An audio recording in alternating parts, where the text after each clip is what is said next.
Hi, this is Chris, proud bilang dating hardinero na naging real estate agent at naging licensed real estate broker, naging licensed real estate appraiser at ngayon, proud being a CEO ng isang real estate company.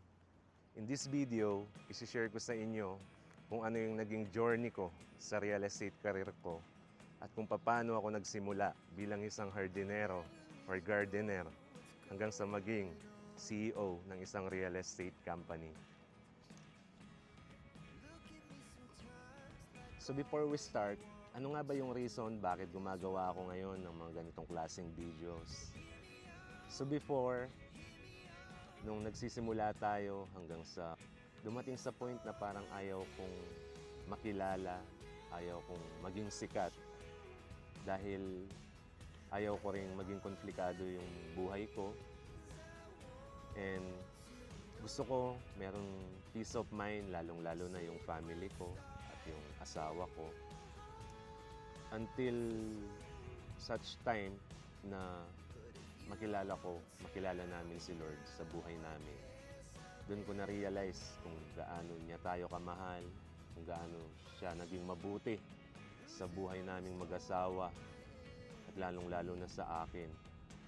And hindi lang naman sa amin, para sa ating lahat kung gaano kabuti si Lord. And of course, syempre, gusto kong may extend yung blessing ni Lord. Yung wisdom na pinagkaloob niya sa amin. Paano ako nakarating ngayon sa sitwasyon na to.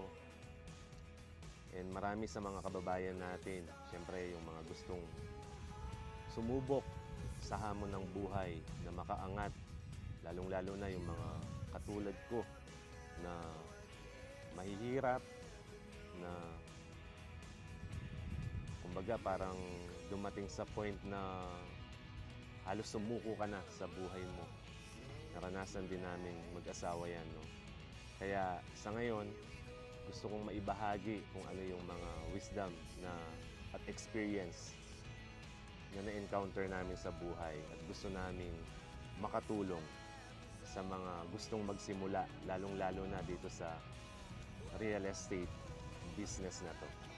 Okay, way back 2008, at the age of 22, I was a gardener before ng